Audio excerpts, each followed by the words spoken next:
नमो ज्ञानेश्वरा नमो ज्ञानेश्वरा। निवृत्ती उदारा सोपानदेवा। मुक्ताबाई नमो त्रिभुवन पावनी। आद्यत्रय जननी देवांची जयांचे केलिया स्मरण। होय सकळ विद्यांचे अधिकरण। तेची वंदो श्री चरण श्री गुरूंचे ते नमस्कारुणी आता। मात्रा स्पर्शास्तु कौंतेय शीतोष्ण सुख दुःखदाहा। आगमा पायिनो नित्यास्तांतितिक्षस्व भारत। देखे शब्दाची व्याप्ती निंदा आणि स्तुती। तेथ द्वेष उपजती श्रवणद्वारे। कैवल्य साम्राज्य चक्रवर्ती विश्वमौली ज्ञानोबाराय सकल ब्रह्मनिष्ठ गुरुजनांच्या परमकृपेने श्री भगवती ज्ञानेश्वरीच्या दुसऱ्या अध्यायाचा विचार आपण करत आहोत। भगवान परमात्म्याची शिष्य भावाने भक्तराज अर्जुनाने शरणागती पत्करली आणि जे निश्चित कल्याणकारक असेल त्याचा आपण मला उपदेश करावा अशी भगवंताला प्रार्थना केली। मनुष्याचं अंतःकरण शब्दातून अभिव्यक्त होत असतं। ज्या अर्थी भक्तराज अर्जुन स्वर्गातल्या दिव्य भोगाचा किंवा इहलोकातल्या सगळ्या अनुकूल भोगाचा परित्याग करतात आणि उपदेशाची अपेक्षा करतात। यावरून यांचा कोणत्या प्रकारचा उपदेशाचा अधिकार आहे हे भगवंताच्या लक्षात आलेलंच आहे। हा उमजे आता कवने परी कैसेने धीर स्वीकारी। जैसा ग्रहाते पंचाक्षरी अनुमानिका किंवा जया परी पार्थ भ्रांती सांडी। ते कारण मने धरिले मग सरोष बोलो आदरिले। जैसे मातेच्या कोपी थोकले स्नेह आती। शब्दातून अंतःकरण अभिव्यक्त झालं। जो परम वैराग्य संपन्न आहे तोच आत्मज्ञानाचा अधिकारी आहे। कारण भक्तराज अर्जुनाचे जे शब्द आहे त्या शब्दावरून लक्षात येत आहे की अर्जुनाला कोणत्याही लौकिक सुखाची अपेक्षा नाही। हे पृथ्वी तळ आपो होईल हे महेंद्र पदही पाविजेल। परिमोह हा न फिटेल मानसीचा। राज्यभोग समृद्धी उज्जीवन नोहे इये बुद्धी। एथ जिव्हाळा कृपानिधी कारुण्य तुझे। देवा तुमचं असणारं कारुण्य किंवा कृपा प्राप्त झाली तरच माझ्या जीवनातला हा शोक नाहीसा होईल। दुसरा कोणताही उपाय त्याला नाही। उपनिषदामध्ये प्रमाण आहे तम एव विदित्वा अतिमृत्युमेती नान्यहा पंथा विद्यते अयनाय। त्या परमात्म्याला जाणल्यानंतरच मनुष्य मृत्यूचं उल्लंघन करून जाऊ शकतो। मोक्षाकरता दुसरा कोणताही उपाय नाही। दुसरा उपाय नाही। भिद्यते हृदय ग्रंथीश छिद्यन्ते सर्व संशयाः। क्षीयन्ते चास्य कर्माणि तस्मिन् दृष्टी परावरे। जोपर्यंत परमात्मा साक्षात्कार होत नाही तोपर्यंत अंतकरणातला संशय जात नाही। कोणत्याही प्रकारच्या कर्माच्या बंधनातून मुक्तता प्राप्त होत नाही। हे सगळं जर घडायचं असेल तर परमात्मा दर्शन आवश्यक आहे आणि दर्शनाला ज्ञान असं म्हणतात। माझ्यासमोर असणारा हा अर्जुन ज्या अर्थी कोणत्याही इहलोकातल्या पारलौकिक भोगाची अपेक्षा करत नाही। शिष्य भावाने मला शरण आलेला आहे आणि उपदेशाची याचना करतो याचा हा अर्थ हा आत्मज्ञानाच्या उपदेशाचाच अधिकारी आहे। आणि मग भगवंताने तो उपदेश सांगायला प्रारंभ केला। पण तो उपदेश सांगत असताना वरवरची जर आपण वाक्य पाहिली तर अत्यंत कठोर वाटतात। पण त्या वाक्यातला किंवा शब्दाच्या आतमध्ये असणारा भाव ग्रहण करण्याचा प्रयत्न केला तर ज्ञानोबाराय म्हणतात तैसी वरी वरी पाहता उदासे आत तरी अतिसुरसे। ते वाक्य ऋषिकेशी बोलो आदरिली। आदरिली म्हणजे प्रारंभ केला। वरवर पाहत असताना सामान्य अर्थाने कोणत्याही मनुष्याची अपेक्षा असते की समजावून सांगत असताना मला अत्यंत गोडीने समजावून सांगावं, मधुर भावाने सांगावं असं वाटतं की नाही। आपण अर्जुनाला तेही सांगण्याचा प्रयत्न केला तर उलटच परिणाम झाला की अर्जुनच आपल्याला म्हणतात देवा हे तुलीवरी बोलावे नलगे अवधारी। आधी तूची विचारी संग्राम हा। एवढं बोलण्याचं काही कारण नाही देवा। अगोदर तुम्हीच विचार करा। संग्राम हा हे काय युद्ध आहे का? उलट हे युद्ध नाही, मोठ्या लोकांचा उच्छेद करण्याचं हे महापातकच आहे। म्हणजे अर्जुनाचा क्रोध त्या दुसऱ्या आणि तिसरा श्लोक ऐकल्यानंतर प्रगट झाला। बरं तो दुसरा अध्याय पूर्ण झाल्यानंतरही संपला क्रोध असं काही म्हणण्याचं कारण नाही। तिसऱ्याच अध्यायामध्ये लाजसीना महाघोरी कर्मीस होता। मला भयानक कर्मामध्ये गुंफता लाज नाही वाटत तुम्हाला असंही म्हणतात पुन्हा। पण जाऊ द्या, तो लढिवाळपणाचा भाव आहे. देवाने विचार केला, सरोष बोलो आदरिले. अर्जुनाला आपण आता थोडं आवेशयुक्त भाषेमध्ये बोलावं लागेल. समोरच्या व्यक्तीचा आवेश असेल तर त्याला समजावून सांगण्याकरता अभिनयातला का होईना आवेश धारण करावा लागतो. आपली जरी इच्छा नसेल क्रोध अभिव्यक्त करण्याची, तर काही काही प्रसंगाला क्रोध अभिव्यक्त करावा लागतो, जेणेकरून त्या क्रोधाने समोरचा व्यक्ती शांत होईल. आणि आपल्याकडं ते शस्त्र वापरता आलं पाहिजे. विकारसुद्धा एका प्रकारे शस्त्र आहे, ते वापरता आलं पाहिजे. फक्त त्याची हातवटी फार महत्त्वाची आहे. काम क्रोधाभिमानाधिकम तस्मिन एव करणीयम. नारद महर्षींनी भक्तिसूत्रामध्ये असं म्हटलं आहे, काम क्रोधाधिक विकार आहे, पण जर ते आपण संसारामध्ये न वापरता परमार्थामध्ये त्याचा वापर केला. परमार्थात वापर करायचा म्हणजे दुसऱ्यावर क्रोध नाही करायचा. आपल्या अंतःकरणात जर एखादी अशुद्ध भावना येत असेल तर आपणच आपल्यावर क्रोध करायचा. किंवा कामच प्रगट करायचं असेल, जे माझेनी कामे सकाम. ज्ञानोबा म्हणतात की नाही 9व्या अध्यायामध्ये, त्यांच्याही मनामध्ये कामना आहे, पण ती कामना सांसारिक पदार्थाविषयी नसून परमात्म प्राप्ती मला व्हावी या संबंधाने ती कामना आहे. असं देवा दिले क्रोध काम. हे काम क्रोध. नारद महर्षींना राग आला. आल्यानंतर कोणावर अभिव्यक्त केला? देवावर. तुला सुद्धा वियोगच प्राप्त होईल. नारदांनी शाप इतर लोकांना न देता देवावर प्रगट केला. देवा दिले क्रोध काम. ते कधी कधी शस्त्रही वापरता आलं पाहिजे. असं म्हणतात की एका जंगलामध्ये एक विषारी भुजंग राहायचा. जाता येताना कोणत्याही व्यक्तीला तो दंश करायचा. एकदा नारदजी त्या रस्त्याने चालले. नारदांनी सांगितलं, बाळा, मागच्या जन्मामध्ये तुझं वैर होतं, त्या जन्मातलं तो वैर आता सांभाळतो आहे. इथं तर अधपतन प्राप्त झालं, आणखीनही अधपतनाची प्राप्ती करून घेतो आहे. वैर जन्मांतरीचे सर्पा मनोनी नवचे, तेवी अतिता जन्माचे उणे जो आहे. हा क्रोध चांगला नाही बरं. नारदांनी त्या सर्पाला सांगितलं, विषारी होता, हा क्रोध चांगला नाही, क्रोध सोडून दे. तुझ्यामुळे या वनामध्ये गायी चरण्यासाठी येत नाही, त्यांच्या पाठीमागे गुराखी लोक येत नाही, पशु पक्षीसुद्धा इथे येण्याकरता घाबरतात. हा क्रोध चांगला नाही, सोडून दे. नारदांनी त्याला सांगितलं, त्याने ऐकलं. साधूच्या वाणीमध्ये तप असतं. जोपर्यंत आपल्या वाणीत तप तयार होत नाही तोपर्यंत समोरचे लोक ऐकत नाही. म्हणजे एवढं मोठं आम्ही आयोजन केलं तरी लोक येत नाही. तप नसेल. तपेविन दैवत दिदल्याविन प्राप्त गुजेविन ही तर कोण सांगे. नारदांच्या तपाचा प्रभाव झाला आणि पुन्हा वर्षभराने नारद जे आले आणि त्या सर्पाची अवस्था पाहिली तर इतकी अवस्था भयंकर व्याकुळ झाली नारदजी. त्याला कोणी दगडच मारत आहे तर कोणी त्याचं अंग ओढतं आहे. हे सगळी त्याचे हाल पाहिले. नारदांनी विचारलं, काय झालं रे? म्हणजे तुम्ही तर सांगितलं ना क्रोध टाकायचा. जेव्हापासून मी क्रोध टाकला तेव्हा लहान मुलंसुद्धा माझी चेष्टा करतात. पण मी ठरवलं आहे तुमचं ऐकायचं, दंश कोणाला करायचा नाही. काही काही लोक तर गवत कापण्याकरता वनामध्ये येतात. येतानाच त्यांचं दावं विसरलं तर मलाच बांधतात आणि भारा घेऊन जातात. एवढी माझी विकट अवस्था झाली. नारदजी म्हटले, तुला मी फक्त क्रोध टाकायला सांगितलं होतं, क्रोधाचा आवेश टाकायला नव्हतं सांगितलं. त्या प्रसंगामध्ये नुसता फुसकारा जरी सोडला असता, अंतःकरणात भावना नाही आहे, पण वरवरून अभिनय केला तरी लोक जवळ आले नसते. म्हणून काही महापुरुषांकडे जर आपण पाहिलं ते अत्यंत आतून खूप मृदू असतात, पण वरवर मात्र त्यांनी कठोरपणा धारण केला असतो आणि करावा लागतो. नाहीतर मग विनाकारण लोक आपला वेळ घेतात.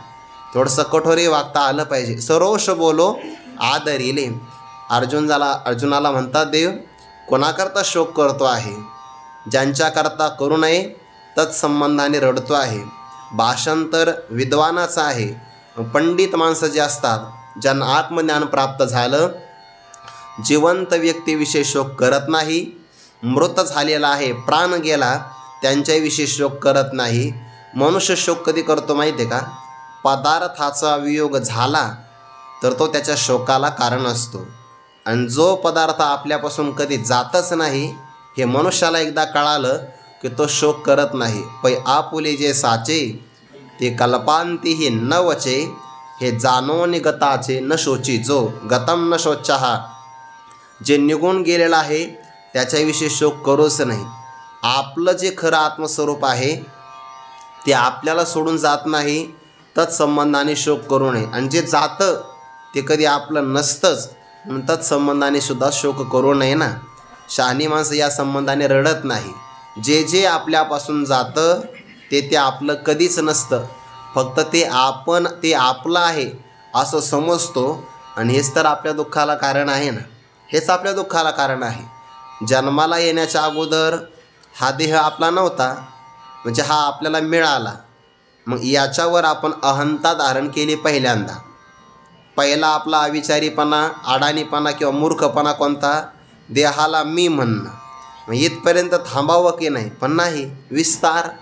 एकदा अहंता प्राप्त झाली की मग याच्या संबंधाने जे जे उपयोगी पडतात त्यांच्याविषयी आपण ममता धारण करतो. म्हणजे अगोदर मी, नंतर माझे, आणि त्या मी आणि माझेचा एवढा विस्तार होतो, एवढा विस्तार. अगदी एखादं जुनं घरातलं भांडं जरी असेल, माझं आहे ते, तो वापरत नसतो, रस्त्यावर पडलेलं असतं. आणि शेजारचा व्यक्ती विचार करतो की हाही वापरत नाही, आपण जर त्याच्यामध्ये एखादं फुलाचं झाड लावलं तर बरं होईल. घ्यायचं नाही मला विचारल्याशिवाय, कारण ते माझं आहे. असा विस्तार त्याचा होऊन जातो. मी आणि माझेपणाचा हा सगळा विस्तार आहे बघा. जे आपलं असतं ते आपल्याला सोडून जात नाही. स्वरूप आहे ना ते. स्वरूप मनुष्याचं तेच असतं की जे कधीही बदलत नाही, सोडून जात नाही. आणि जे जे जातं आहे, आपल्या अंगावरचे कपडे जीर्ण झाले की आपण टाकून देतो. का? कारण ते आपलं स्वरूप नाही. जसं शरीराचं कपडे हे स्वरूप होऊ शकत नाही, तसं आत्मस्वरूपाचं शरीरसुद्धा स्वरूप होऊ शकत नाही. ते कायमचं नित्य आहे. म्हणून अर्जुना, भूतकाळात मी, तू, हे राजे लोक नव्हते असं नाही. आपण सर्व होतो, फक्त आपला देह नव्हता. भविष्य काळातही आपण सगळे राहणार नाही असं नाही, फक्त आपला देह राहणार नाही. वर्तमान काळात आपण सर्वजण आहोत. म्हणजे जे फक्त एका काळात असतं, दोन काळामध्ये नसतं, ते शरीर मिथ्या आहे, ते आपलं स्वरूप नाही. आणि जे भूतकाळातही होतं, वर्तमान काळामध्ये व्यवहार करत आहे, भविष्य काळामध्ये ज्याची विद्यमानता राहणार आहे त्यालाच नित्य असं म्हणतात. नित्य आहे म्हणजे सत्य आहे. आणि जे सत्स्वरूप आहे त्या संबंधाने काय शोक करावा? देह तर बदलतो आहे. ज्याप्रमाणे देहधारी जीवात्म्याला एका देहामध्ये 3 अवस्था प्राप्त होतात, बालपण, तारुण्य आणि वार्धक्य. अवस्थांतर होतं की नाही? मग एका अवस्थेला सोडलं तर मनुष्य नवीन अवस्थेला धारण करतो. नूतन अवस्था धारण केल्यानंतर मागची अवस्था मला सोडून गेली आहे म्हणून रडतो का? रडत नाही बघा. तारुण्याला प्राप्त झाला, आज माझं बालपण हरवलं, असा मनुष्य शोक नाही करत. उलट तारुण्यामध्ये आला की नवीन वाढदिवस करतो की नाही? नंतर तारुण्यातून वार्धक्यामध्ये गेला, आता माझं बालपण गेलं, तरुण पण गेलं, 2 अवस्था गेल्या मला सोडून. बघता बघता रडत नाही मनुष्य. तो मी सामान्य आहे का? आता माझा अमृत महोत्सव जवळ आला आहे, माझा म्हणजे उदाहरणातला, असं म्हणतो की नाही? म्हणजे 2 अवस्था निघून गेल्या तरीसुद्धा तो शोक करत नाही. तसंच अवस्थांतराच्या प्राप्तीने रडत नाही, तसा ज्ञानी पुरुष देहांतराच्या प्राप्तीने मोहाला प्राप्त होत नाही. तथा देहांतर प्राप्तीर धीरस्तत्र न मुह्यती, तैसी चैतन्याच्या ठाई ये शरीरांतरे होती जाती पाही, ऐसे जाणे तया नाही व्यामोह दुःख. आता या ओवीचा अर्थ आपण आपल्याकरता करायचा. चैतन्य स्वरूप असणारं जे आत्मतत्व, त्याच्या अधिष्ठानावर आद्यस्थ असणारे देह प्रारब्धवशामध्ये उत्पन्न होतात, राहतात, प्रारब्ध संपलं की निघून जातात. असं चैतन्य स्वरूप ते मीच आहे, ऐसे आत्मत्वाने जाणे तया नाही व्यामोह दुःख. त्याला अज्ञानजन्य असणारं दुःख भोगावं लागत नाही. नाहीतर मग चैतन्याच्या ठिकाणी तर नाही होत देह, परोक्ष ज्ञान होईल ते. पण ते चैतन्यच मी आहे असा जोपर्यंत आपल्याला त्या ब्रह्मस्वरूपाचा आत्मत्वाने बोध होत नाही, तोपर्यंत आपलंही दुःख संपतच नाही. यो वै उदरम अंतरम कुरुते अत तस्य भयम भवती. जो या परमात्मा स्वरूपामध्ये आणि आपल्यामध्ये थोडासा भेद पाहतो, परोक्षत्वाने पाहत असेल, तर त्यालासुद्धा अनेक प्रकारचे जन्म प्राप्त होतात. अपरोक्ष रूपाने पाहिलं ऐसे जाणे, याचा अर्थ काय होतो, ज्ञानानेच फक्त दुःख निवृत्त होतं, दुसरा कोणताही उपाय नाही. तम एव विदित्वा, हे विदित्वा म्हणजे जाणूनच, परमात्म्याला जाणलं तरच दुःखाचं उल्लंघन तो करून जाऊ शकतो किंवा मृत्यूच्याही पलीकडे तो जातो. इथे जाणे शब्द आला, उपनिषदामध्ये त्याला विदित्वा शब्द आला. विदित्वा एव, ऐसे जाणे, तया नाही व्यामोह दुःख, म्हणजे ज्ञानामध्ये दुःख निवृत्ती आहे आणि अज्ञानामध्ये दुःखाची प्राप्ती आहे. लगेच ज्ञानोबाने ते कारण सांगितलं, एथने नावया, हेचे कारण, जे इंद्रिया अधीनपण, ते हे आकळीचे अंतकरण म्हणून भ्रमे. या श्लोकाचा काल परवा आपण काही भाव पाहिला होता. ज्याच्याद्वारे विषय मोजले जातात त्यांना मात्रा इंद्रियानी असं म्हणतात. आणि स्पर्शाहा नाम संबंधाहा, त्या त्या इंद्रियांचे त्या त्या विषयांशी होणारे संबंध शीत उष्ण यांच्याद्वारे सुखदुःख देणारे असतात. सुखदुःखामध्ये निश्चित रूपता आहे आणि शीत उष्णामध्ये अनिश्चितता आहे. म्हणजे आज उष्णता दुःखाला कारण असते, उन्हाळ्यामध्ये उष्णता दुःखाला कारण आहे, आणि हिवाळ्यामध्ये मनुष्याला वाटतं ऊन पडलं तर थोडंसं बरं वाटतं. हिवाळ्यामध्ये थंडी दुःखाला कारण आहे आणि उन्हाळ्यामध्ये असं वाटतं थोडासा गार वारा आला तर बरं वाटतंय. म्हणजे हे शीत आणि उष्ण यांच्यामध्ये बदल होऊ शकतो, सुखदुःखात नाही बदल होत. असं कधी वाटतं का, लय दिवस झाले मी सुखात आहे, थोडंसं मला दुःखही यायला पाहिजे, असं कधी नाही वाटत. सुख आणि दुःखामध्ये कधी व्यभिचार होत नाही, फेरफार बदल होत नाही. सुख कायम सुखरूपच आहे, दुःख कायमचं दुःखरूपच आहे. शीत उष्णाचं तसं नाही. थंडीमध्ये, हिवाळ्यामध्ये थंडी थोडीशी दुःखाला कारण होते आहे, ती थोडीशी उन्हाळ्यात बरी वाटते. उन्हाळ्यामध्ये उन्हाळा दुःखरूप वाटतो, हिवाळ्यामध्ये थोडासा बरा वाटतो. त्यांच्यामध्ये बदल होतो, सुखदुःखात बदल होत नाही. आणि हे इंद्रियांचे विषयांचे संबंध अनुकूलता प्रतिकूलता यांच्याद्वारे सुखदुःख प्रदान करतात. येणारे जाणारे असतात. आगम म्हणजे येणारे आणि अपाय म्हणजे नाश पावणारे. आगमापायीना आहे, प्रारब्धवशामध्ये येतात, प्रारब्धवशात येतात, प्रारब्धवशामध्ये जातात. पुत्रपत्नी सहोदर माय बाप गोतांचा पसर मिळती, हे आगम आहे बरं. मिळती काष्टे लोटतापूर आदरी दुळ होती खळाळी, हे अपाय आहे. म्हणजे येणं आणि जाणं, ज्यांचा ज्यांचा संयोग होतो त्यांचा वियोग घडलेलाच आहे. आपण त्याला धरून राहतो, हे आपला मूर्खपणा आहे. संयोग झाला ना तर मनुष्याने हे कधी पण ध्यानात ठेवा, संयोग झाला की वियोग ठरलेलाच आहे, आपण त्याला टाळू शकत नाही. 7 वाजता संयोग आहे, 8 वाजता होणारच आहे. नाही पण तुम्ही सगळे थांबलेच पाहिजे, हा आग्रह दुःखाला कारण आहे. कशाला थांबले पाहिजे, सगळे वेळेवर येतं, हा तर फार मोठा उपकार आहे ना. त्याच्यानंतर आग्रह काय आहे, संयोगा विप्रयोगांता मरणांतम च जीवितम, हे ध्यानात ठेवलं पाहिजे. हा नाही, काल थोडंसं अचानक जावं लागलं म्हणून. संयोगा विप्रयोगांता, काल संयोग नव्हता, काल परवापासून वियोगच होता सगळा, आता 7 वाजता संयोग झाला. संयोग वियोग हे जीवनाचं सूत्र आहे. आगमापायीन आहे, जे जे आगमापायी असतं, येणारं जाणारं, ते अनित्य असतं.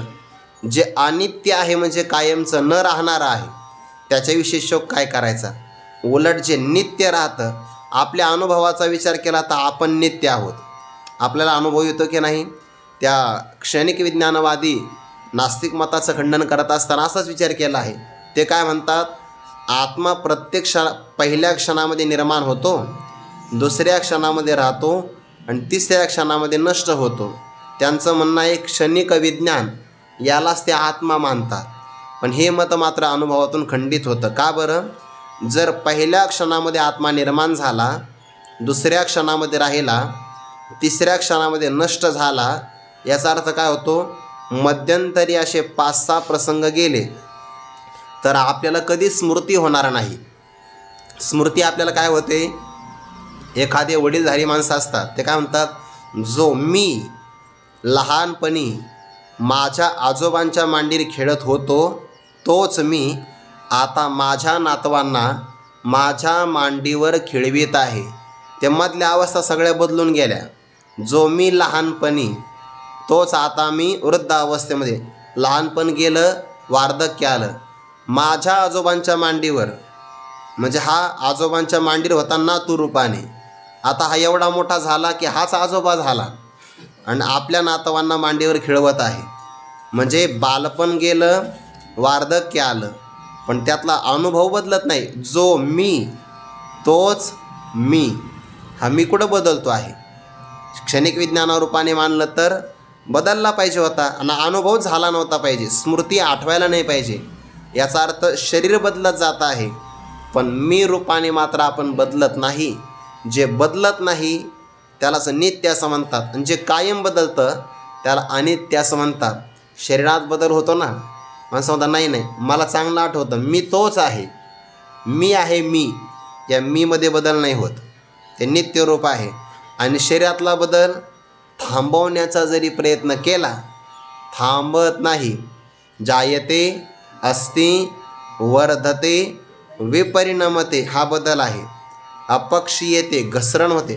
लहान मुलगा जर रस्त्याने चालला, लहान मुलगा, तो कोणालाही असं वाटतं उचलून घेतला कडीवरी, त्याला उचलून घ्यावं असं वाटतं की नाही, लाड करावा त्याचा. आणि तोच लहान मुलगा 75 वर्षाच्या वयाचा झाला, मग कोणाला वाटतं का? बदल शरीरामध्ये होतो की नाही? थांबवण्याचा प्रयत्न केला तर थांबतच नाही, अनित्य स्वरूपाचे आहे. म्हणून अर्जुना तान तितिक्षस्व, त्यांना सहन केलं पाहिजे, ही तितिक्षा आहे. सहनम सर्व दुःखानां अप्रतिकारपूर्वकम चिंताविलापरहितम सा तितिक्षा निगद्यते. सहन करायचं. त्या शंकरानंदीमध्ये आणि मधुसूदनीमध्ये याचे गोड विचार आला बघा. इंद्रियांचा आणि विषयांचा संबंध झाला की त्यामध्ये सुख किंवा दुःखाची एक प्रकारचा विकारी भाव निर्माण होतच असतो. सुखसुद्धा अंतःकरणाचा विकारच आहे आणि दुःखसुद्धा अंतःकरणाचा विकार आहे. फक्त आपल्याला एक वाईट वाटतं आणि एक चांगलं वाटतं, याच्यात आपल्याला रमायचं नाही. या दोन्हीच्याही अतीत व्हायचं आहे. सुखदुःख समान, सकळ जीवांचा कृपाळ, ज्ञानाचा उद्बोध, भक्ती प्रेमाचा कल्लोळ. तुम्ही सुखामध्ये अडकले की परिणामी तुम्हाला दुःखाचं दुःख होणारच आहे. जो मनुष्य सुखावर प्रेम करत नाही त्याच्या मनावर दुःखाचा फार मोठा प्रभाव होत नाही. ज्या मनुष्याच्या गळ्यामध्ये हार पडला ना फुलांचा, त्या हाराचा ज्याला आनंद झाला, त्याच्याच गळ्यामध्ये दुसऱ्या दिवशी जोड्यांचा हार पडला की त्याला दुःख होतं. ज्याला फुलांच्या हाराचं काही वाटत नाही त्याला जोड्याचं सुद्धा काहीच वाटत नाही. फक्त आपल्याला फुलांच्या हाराचा आनंद झाला की मग जोड्याचा हार जर गळ्यामध्ये पडला तर दुःख अवश्यंभावी होणार आहे. म्हणून सुखही सहन करता आलं पाहिजे, दुःखही सहन करता आलं पाहिजे. तिथं चिंतन असं दिलं आहे, इंद्रियांचा आणि विषयांचा संबंध झाला की अनुकूल प्रतिकूलतेतून सुखदुःख प्राप्त होतं आणि तो सुखदुःखाचा विकार होतो मनामध्ये आणि त्या मनाशी आपण तादात्म्य करतो, म्हणून आपण सुखी किंवा दुःखी होत असतो. जो मनुष्य सुखदुःखाची अभिव्यक्ती होणारा जे अंतःकरणाचा वृत्तिरूप परिणाम आहे त्याच्याशी तादात्म्य जर करत नाही तर तो सुखी पण होत नाही, तो दुःखी होत नाही, तो होतो आनंदी. आनंदाला प्रतिशब्द नाही असं म्हणतात. सुखाला दुःख प्रतिशब्द आहे. सुखी झाला की दुःखी होणार. आनंदाला प्रतिशब्द नाही. आनंद हे आपलं स्वरूप आहे, स्वरूप. म्हणून सुख आणि दुःख हे सहन करता आलं पाहिजे. आपण आपल्या म्हणतो की नाही आपण व्यवहारामध्ये, आज माझं मन खूप दुःखी आहे. दुःखी कोण आहे? मन. आणि आपण काय म्हणतो? ते माझं आहे. हे आपलं जास्त दुःखाला कारण आहे. अरे मन दुःखी असेल, मन आपलं नाहीच आहे, प्राकृतिक आहे मन, स्वरूप आपलं आहे. कारण मन निर्माण झालं आहे या सत्वगुणा मिलित सत्वांशापासून तयार झालं की नाही. पंचमहाभूतांच्या मिलित सत्वांशापासून मन किंवा अंतःकरण तयार झालं आणि त्या मनाशी ते माझं आहे असं आपण म्हणतोय. मन पाहता येतं आपल्याला, पण आपण ते माझं म्हणून स्वीकारलं की मनाचे सुख आणि दुःख हे आपल्याला आपले वाटतात. परिणामी आपण दुःखाला कारण होतो. भगवान म्हणतात अर्जुना, दुःखाला कारण होऊ नको, तान तितिक्षस्व, त्यांना तू सहन कर. म्हणजे दुःखाला सहन कर का सुखाला? दोघालाही सहन कर. सुखाला सहन कर म्हणजे हर्षाला प्राप्त होऊ नको आणि दुःखाला सहन कर म्हणजे विषादाला प्राप्त होऊ नको. हर्षामर्ष भय द्वेगैर मुक्तो य सच मे प्रियाः ज्याला हर्ष आणि विषाद, भय आणि उद्वेग यातून जो मुक्त होतो तो खऱ्या अर्थाने देवाला प्रिय असणारा भक्त आहे. तांतितिक्षस्व त्यांना तो सहन कर. जो आत्मस्वरूपाला जाणतो त्याला सुखदुःख होत नाही, आणि हा जो जाणत नाही त्याला मात्र दुःख कारण होतं. मग असं न जाणण्याला, अज्ञानाला कारण काय आहे? जे इंद्रियाधीनपण, इंद्रियांच्या ताब्यात जाणं हे अज्ञानाला कारण होणं आहे. आपल्या अंतःकरणामध्ये ज्ञान स्थिर राहत असेल तर त्याला मनुष्याचं अंतःकरण अंतर्मुख लागतं, एकाग्र लागतं. आणि नेमकं चंचल करणारी इंद्रिय आहेत, ते अंतःकरणाला एकाग्र होऊ देत नाही. इंद्रियांच्या ताब्यात गेला, इंद्रियानी प्रमाथिनी हरंती प्रसभम मनः. प्रमथनशील असणारे इंद्रिय मनाला आपल्यासोबत घेऊन जातात, आणि अंतःकरणामध्ये ज्ञान राहण्यासाठी मन स्थिर, एकाग्र, शुद्ध असावं लागतं. नेमके इंद्रिय त्या मनाला स्थिर, एकाग्र, शुद्ध राहू देत नाही. तीही आकळी जे अंतःकरण मनवुनी भ्रमे. इंद्रिय काय करतात? विषयांचं सेवन करतात. विषय अनुकूल असेल तर हर्ष, प्रतिकूल प्राप्त झाला की शोक निर्माण होतात, आणि त्यामध्ये अंतःकरण अधपतनाला कारण होतं. अंतःकरणाला ते आपल्यासोबत बुडवितात, आणि विषयाच्या बाबतीमध्ये एकनिष्ठता काही नाही. एकच विषय आपल्याला कायम सुख देईल असं कधी घडत नाही. आपला मित्र आपल्या सुखाला कारण कधी असतो? जोपर्यंत अनुकूल असेल तोपर्यंत. प्रतिकूल झाला की तोच मित्र आपल्या दुःखाला कारण ठरतो. जगातला कोणताही विषय, कोणताही व्यक्ती, कोणताही पदार्थ कायमचा सुख देत नसतो. बदल झाला की त्याच्यापासून दुःखसुद्धा होऊ शकतं. फक्त मनुष्य भ्रमात राहतो की याने मला कायम सुख दिलं पाहिजे, आणि हीच तर भावना आपल्या दुःखाला कारण ठरते. जया विषयांच्या ठाई एकनिष्ठता कही नाही, ते तर दुःख आणि काही सुखही दिसे. विषयांच्या ठिकाणी एकनिष्ठता, एक रूपाने राहणं असा भाव कधीच नाही. प्रसंग आला की दुःखही होतं, प्रसंग आला की एका विषयापासून सुखही होतं. कल्पना करा, आपण ज्या वेळेला बसलो, गोड पदार्थ आपल्याला आवडतो आहे, सुखाला कारण आहे की नाही? पण जास्त प्रमाणामध्ये गोड खाल्लं तर वांती होते. तीच वांती आपल्या दुःखाला कारण ठरते. म्हणजे एकच पदार्थ आहे. असं म्हणतात की समर्थ रामदासजी एकदा मधुकरी मागायला गेले, आणि त्यांना ती खीर आवडली, प्रचंड प्रमाणामध्ये आवडली. आणि ध्यानाला प्रारंभ करू लागले की ध्यानामध्ये देव न येता ती खीर, दुधापासून तयार केलेली खीर त्यांना ती आठवू लागली.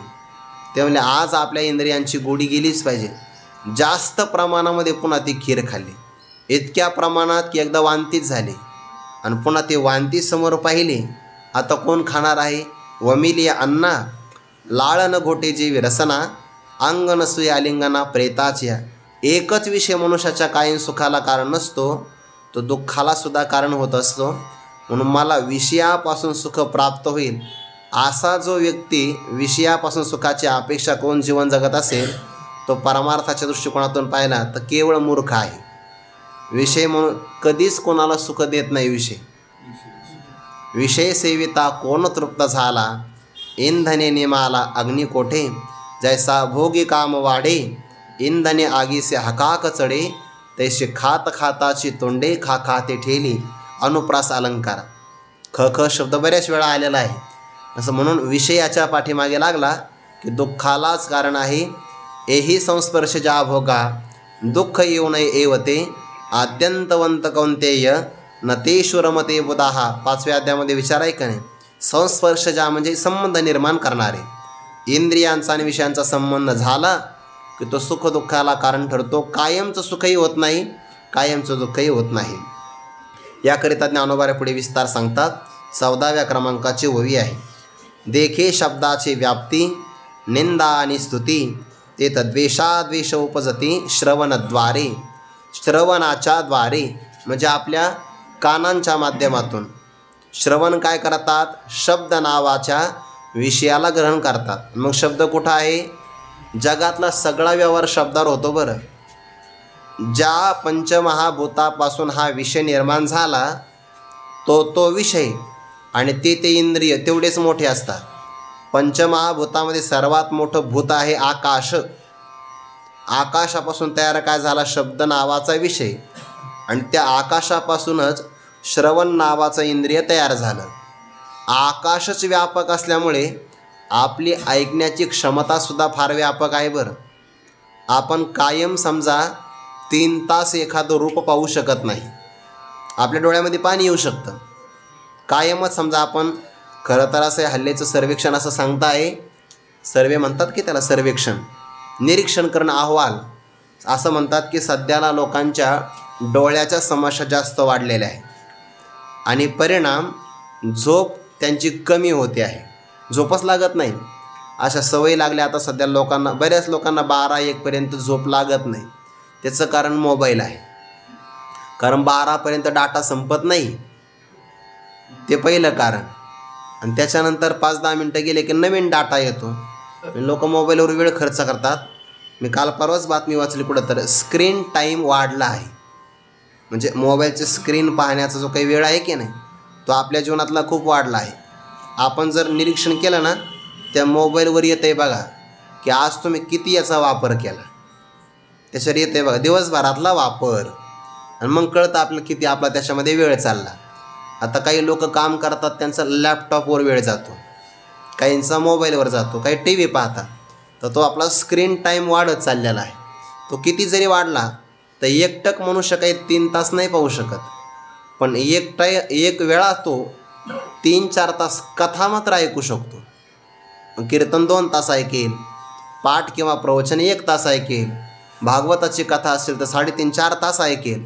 याचा अर्थ काय सांगायचा आहे मला? रूप नावाचा पण विषयच आहे आणि शब्द नावाचा सुद्धा विषयच आहे. पण रूप नावाच्या विषयाचा विचार केला तर ते संकुचित आहे. त्याचं पंचमहाभूतापैकी तेज नावाचं तत्त्व ते अलीकडचं आहे, म्हणून पाहण्याची मर्यादा मध्यंतरी आहे. पण आकाशापासून निर्माण झालेला श्रवण आणि शब्द नावाचा विषय मोठा असल्यामुळे आपल्याला ऐकायचं कंटाळा येत नाही. त्याचं कारण ज्या महाभूतापासून ते निर्माण झालं तेवढंच ते व्यापक असतं. तो विषय सोडून द्या. मग शब्दच आहे की नाही की ते ऐकण्याचे. जगातले सगळे व्यवहार जेवढे शब्दावर चालतात तेवढे कशावरच चालत नाही. शाळेमध्ये काय शिकवलं जातं? शब्दावर तर शिकवलं जातं की नाही. भाषणं कशावर केली जातात? शब्दाच्या माध्यमातून. आणि कीर्तन प्रवचन शब्दावरच चालू आहे. मग शब्द हा बहुसार उपकाराची राशी. शब्दाचे जेवढे उपकार आहे तेवढे कशाचेच उपकार नाही आपल्यावर. शब्दाची व्याप्ती आहे आणि शब्दातून काय होतो? आनंद. वा, स्तुती केली तर आनंद होतोय आणि निंदा केली तर दुःख होतंय की नाही. द्वेषाद्वेष उपजती. ज्याने आपली स्तुती केली त्याच्याविषयी अद्वेष, निंदा केली तर द्वेष निर्माण होतो अंतःकरणामध्ये. आपल्याला अनुभव येतो की नाही कधी कधी. अपेक्षा असतेच आपली कीर्तन प्रवचन झाल्यावर का संयोजकाने आपल्याविषयी 2 शब्द तरी बोलावे, आभार मानावा असं म्हणतात की नाही. आणि ते सूत्रसंचालक एवढे हुशार असतात, त्यांचे काही काही वाक्य पाठ असतात. तर महाराज आम्ही भरपूर कीर्तन ऐकले, पण तुमचं कीर्तन असं झालं की कालसुद्धा असा कार्यक्रम झाला नाही. काल म्हणजे काय? आज पहिला दिवस होता, पण त्याचे ते वाक्य पाठ असतात की नाही. कालसुद्धा असं कीर्तन नाही झालं असं म्हणतात. आपल्याला बरं वाटतं. आणि एखादा व्यक्ती आपल्याविषयी काहीच बोलला नाही तर मग दुःख होतं की नाही. निंदा त्याच्यातही शब्दच आहे आणि स्तुतीमध्ये सुद्धा शब्दच आहे. पण मनुष्याला काय वाटतं? आपली स्तुती घडावी. पारमार्थिक आणि स्तुतीची अपेक्षा करू नये. पारमार्थिक व्यक्तीने असं वाटावं की आपली निंदा केली पाहिजे. जगे अवज्ञाची करावी, संबंधी सोयचिन्ह धरावे, ऐसी ऐसी जीवी चाड बहु. चांगलं वागूनही जगाने आपली निंदा करावी असं वाटत असेल तर ते चांगलं आहे. आणि वाईट वागतो आहे आणि म्हणतो जगाने माझी निंदा करू नये, हे मात्र वाईट आहे. चांगलं वागल्यानंतर जर लोक आपली निंदा करत असेल, असो ऐसे खळफार आम्हा तयाचे उपकार, करीती पातकांची धुनी, मोल न घेता साबणी. जर आपण चांगले वागत असतानाही इतर लोक विनाकारण आपली निंदा करत असेल, आणि निंदा तेच माणसं करतात जे समोर येऊन बोलण्याची हिंमत दाखवू शकत नाही. निंदा माघारीच होत असते.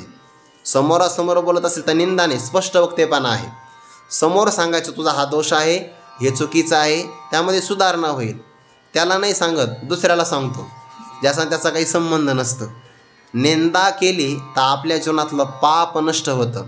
कारण का, येते निंदकापाशी अशेष पापे. म्हणून आपली जर कोणी निंदा करत असेल ना, तर आपण त्याचे उपकार मानले पाहिजे की तो आपल्या जीवनातलं पाप नष्ट करतो आहे. म्हणून आपल्या हातून जर एखादं पातक घडलं असेल आणि जर त्याचं आपल्याला फळ भोगायचं नसेल, पाप नष्ट करावं लागत असेल, तर एकच करायचं, जगामध्ये उघड रूपाने ते पाप सांगायचं. त्याला फार मोठी हिंमत लागते, धैर्य लागतं, प्रामाणिकपणा लागतो आणि सत्याची कास धरावी लागते.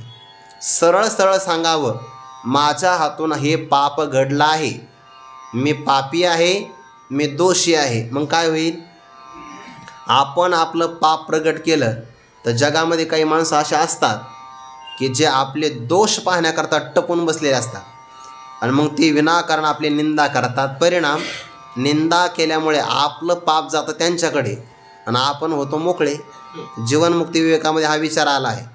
महापुरुषाकडून चुकून अजाणतेपणाने एखादं पाप घडलं, तुका म्हणे आम्ही झालो अग्निरूप, लागोनी दुपाप पुण्यांगा. त्यांना ते पाप लागत नाही, पण घडलं ना.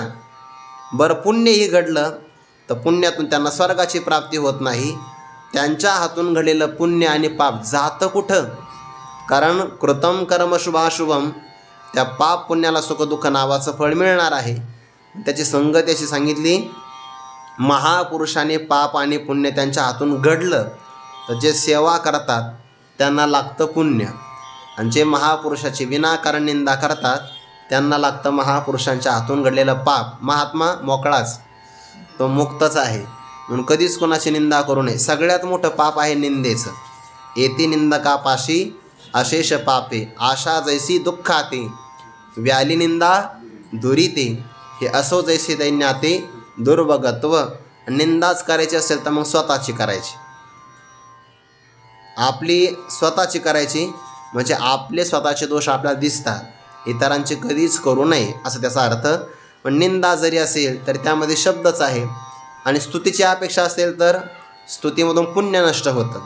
असं म्हणतात की स्तुती नावाची कन्या ब्रह्मदेवाची अद्यापी कुमारिका, त्याचं अजून लग्नच झालं नाही म्हणे. म्हणून का बरं? लग्नासाठी दोन गोष्टी आवश्यक असतात ना, वधू आणि वर. पण ते वधूवर चालत नाही नुसते, त्यांना एकमेकाची आवड असावी लागते. दोघाला जर आवड असेल तर लग्न होतं, नाहीतर मग त्याच्यामध्ये घटस्फोट होत असतो. म्हणून ब्रह्मदेव सगळ्या सृष्टीची निर्मिती करतात, आणि त्यांनी त्यांच्या कन्येसाठी अजून एखादा वर नाही का तयार केला होता. अडचण काय आली? त्या स्तुती नावाच्या कन्येनं जगामध्ये पाहिलं तर त्याला सज्जन व्यक्ती आवडला. स्तुतीला काय वाटलं? सज्जनाने माझा अंगीकार करावा. मग अडचण काय आली? स्तुतीला आवडला सज्जन, पण सज्जनाला स्तुती नाही आवडली, म्हणून सज्जनापासून तिचं लग्न झालं नाही. सज्जनाला स्तुती आवडत नसते असा त्याचा अर्थ. म्हणे जाऊ द्या, सज्जनाला स्तुती नाही आवडली, पण सज्जनाला सोडून एखादा व्यक्ती असेल ना, कोण आहे दुसरा? दुर्जन. दुर्जनाला स्तुती नावाची कन्या आवडली. मग काय झालं? स्तुतीला दुर्जन नाही आवडला, म्हणून तिचं अजून लग्नच झालं नाही. स्तुती अद्यापी कुमारिका. स्तुतीला सज्जन आवडला, सज्जनाला ती आवडली नाही. दुर्जनाला स्तुती आवडली, स्तुतीला दुर्जन आवडला नाही. निंदा असेल आणि स्तुती असेल, दोन्हीमध्ये काय आहे? शब्दाचीच व्याप्ती आहे. आणि ऐकल्याबरोबर ज्याने आपली निंदा केली, निंदा प्रत्यक्ष ऐकली की ते निंदा होत नसते. आणि बहुधा आपला दुसऱ्यावर फार विश्वास असतो. तुम्हाला तर तो असा म्हटला, आपण प्रत्यक्ष ऐकलेलं नसतं. ज्याने सांगितलं त्याच्यावर आपला पराकोटीचा विश्वास. संतांची ये पायी तसा नसतो आपला तिथं विश्वास. तुम्हाला तर तो असा म्हटला बुवा, मी ते ऐकलं, आणि त्याने ते दुसऱ्याच्याच मुखातून ऐकलेलं असतं. पण आपला पराकोटीचा विश्वास, माझ्याविषयी तो असं म्हणतो, माघारी माझ्या विषयाशी चर्चा करतो, प्रत्यक्ष काही नसतं, त्याच्याविषयी द्वेषभाव निर्माण होतो. हे माघारी सगळं घडतं बघा. किंवा जो आपली स्तुती करतो त्याच्याविषयी प्रेमभाव निर्माण होतो श्रवणाद्वारे. पुढे सांगतात, मृदू आणि कठीण हे स्पर्शाचे दोन्ही गुण, जे वपूचेनी संगे कारण संतोष खेदा. मृदू मऊ अशा प्रकारचा स्पर्श आहे, कठीण लाकडावर किंवा दगडावर बसलेला आहे, कठीण स्पर्श आहे. हे स्पर्शाचे दोन्ही गुण. स्पर्श दोन प्रकाराचा, एक मृदू स्पर्श आणि एक असणारा काठिण्याने भरलेला कठीण स्पर्श. स्पर्शाचे दोन्ही गुण आहे. कोणाला कळतात बरं हे? श्रवणाला शब्द कळतो आणि स्पर्श त्वगेंद्रियाला कळतो. त्वचा कुठपासून कुठपर्यंत आहे? नखापासून तर शिखेपर्यंत संपूर्ण शरीरावर त्वचा किंवा त्वगेंद्रिय विद्यमान आहे. कोणताही स्पर्श प्राप्त झाला की लगेच कळतो. पाव शीतळता आला आहे की ते डोळ्यांची लागी होय. पायाला शीतल स्पर्श प्राप्त झाला की लगेच कळतो. एवढंच नाही, आपल्या पाठीवर एखादी मुंगी जरी चालली की नाही तरी ते आपल्याला कळतं बघा. स्पर्श होतो ना मुंगीचा. आता मुंगीचं वजन किती असतं? तिचं वजन किती, तिच्या पावलाचं वजन किती? पण सगळ्या शरीरावर त्वग इंद्रिय अंतकरण त्याच्या संबंधाने व्याप्त असल्यामुळे आपल्याला लगेच स्पर्श कळतो. ते झोपेत पण कळतं, मग काही लोकांना नाही कळत. काल मी आश्रमामध्ये विश्रांती करत होतो. दरवाजा थोडासा उघडा होता आणि ते दरवाजाचा आवाज मला आला. म्हणलं कोणी एखादा विद्यार्थी आला असेल, थोडीशी विश्रांती करू, काय लागत असेल तर घेऊन जाईल, पाणी लागत असेल तर पाणी नेईल किंवा खायचं काही लागत असेल तर खाण्याचे पदार्थ नेईल. पण नंतर पाहिलं माझ्या पायाला असा गार स्पर्श लागला. म्हणलं हा काय नवीन प्रकार आहे. उघडून पाहिलं तर कुत्रं आलं होतं, कुत्र्याचं पिल्लू. स्पर्शाचे आमच्या आश्रमात सगळे आहे. कुत्रे आहे, सापही येतात, फक्त बिचारे खोलीत येत नाही अजून, सगळे येतात. मृदू आणि कठीण हे स्पर्शाचे दोन्ही गुण. जे वपूचे निसंगे कारण संतोष खेदा. वपुनाम शरीर म्हणजे त्वचा घ्यायची, त्वगेंद्रिय, आणि ते त्याच्या संगतीनं संतोषाला किंवा खेदाला कारण ठरतात. चांगला स्पर्श मिळाला की मनुष्याला आनंद वाटतो आणि वाईट स्पर्श प्राप्त झाला की मनुष्याला वाटतं याचा कधी आपण परित्याग करून निघून जाईल. खेदही होतो, कधी कधी संतोष किंवा समाधानसुद्धा होतं. हे झालं शब्द आणि स्पर्श. ज्ञानोबा एक क्रम घेतात बरं. आता शब्द, स्पर्श, रूप, फक्त पुढे रस आणि गंध असा क्रम न घेता पहिल्यांदा गंध घेतात आणि मग नंतर रस घेतात, असा त्याचा क्रम आहे. भ्यासूर आणि सुरेख हे रूपाचे स्वरूप देख. जे उपजवी सुख दुःख नेत्रद्वारे.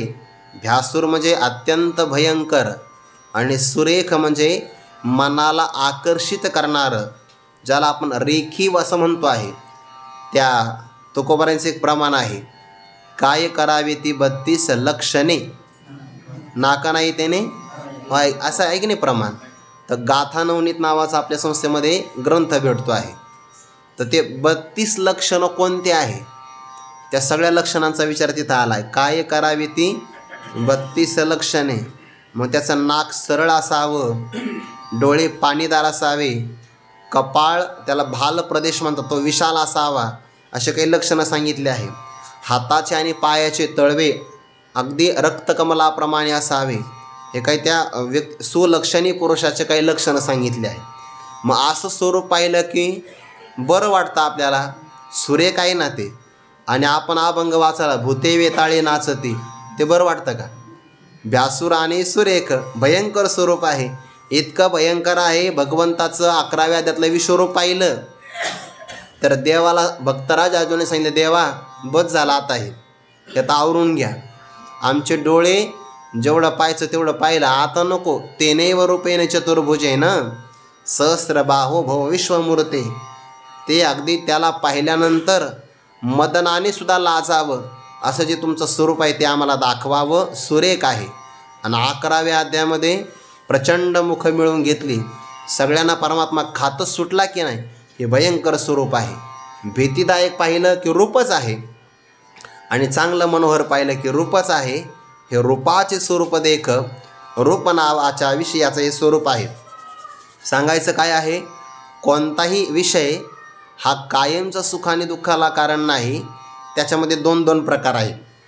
ही ज्ञानोबाने सांगायचं आहे की जया विषयांच्या ठाई 13व्या क्रमांकाची 24 सूत्र आहे बरं. आणि त्या सूत्राचा विस्तार म्हणजे आता पुढच्या सगळ्या ओव्या आलेल्या आहेत. भ्यासूर आणि सुरेख हे रूपाचे स्वरूप देख. जे उपजवी सुख दुःख नेत्रद्वारे. नेत्राच्या द्वारे आपल्याला सुख आणि दुःख निर्माण करणारे आहेत. चांगलं रूप पाहिलं डोळ्याने, गुलाबाचं फूल पाहिलं, मोगऱ्याची पुष्पमाळा पाहिली, किंवा देवाचं राजसुकुमार मदनाचा पुतळा, रवी शशिकळा लोपलिया हे पाहिलं की आनंद होतो की नाही? इतका आनंद होतो 36 तास आपण दर्शन बारीमध्ये उभा आहोत, तो सगळा शिन जातो बघा. आषाढी वारीला काही निष्ठावान वारकरी असतात बघा, त्यांची ती उत्कंठा 36 तास त्याहीपेक्षा जास्त बारीमध्ये उभे राहतात.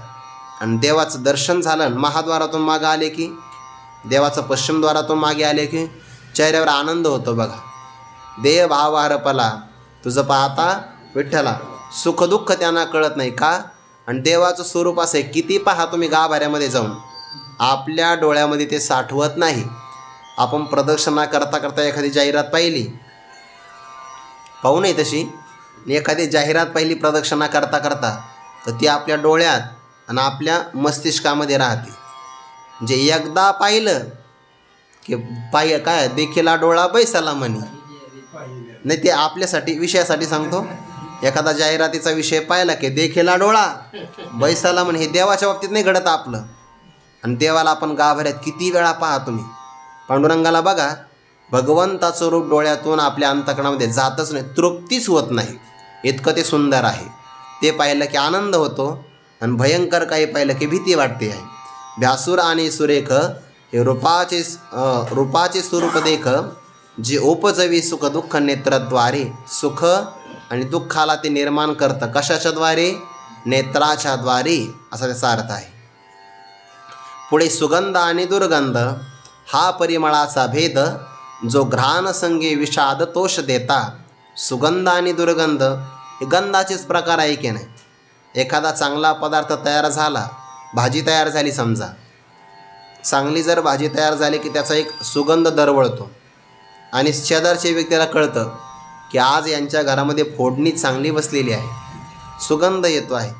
आणि त्याच भाजीला जर 5-6 तासाचा अवकाश गेला की मग ती भाजी विटते, त्यामध्ये दुर्गंध प्राप्त होतो. एकीमध्ये सुगंध होता अगोदर, काही पदार्थ टाकल्यानंतर शिजवलं की त्याच्यामध्ये कालांतराने विघटनाला प्रारंभ होतो, मग त्यामध्ये बुडबुड येतात. दुर्लक्ष केलं की आळ्या तयार होतात, ते लक्षात येतं ना. उन्हाळ्यामध्ये भाज्या लवकर खराब होतात. मग एकच भाजी चांगली आहे आणि कालावधी लोटला की त्यामध्ये दुर्गंध येतो. यात यामगत रसम पोती पर्युषितम च यत उच्चिष्टमपि चामेद्यम भोजनम तामस प्रियम. हे तामस पुरुषाला दुर्गंधयुक्त भोजन खायला आवडतं. हे सगळे प्रकार त्याचेच आहे. सुगंध आणि दुर्गंध हा परिमळाचा भेद. परिमळ म्हणजेच वास ज्याला म्हणतात, त्याचा हा भेद आहे, प्रकार आहे, जो घ्राण संगे विषाद तोष देता. जो आपल्याला घ्राणेंद्रियाच्या द्वारे कधी कधी विषाद म्हणजे दुःख देतो, चांगला सुगंध मिळाला की तोष देतो.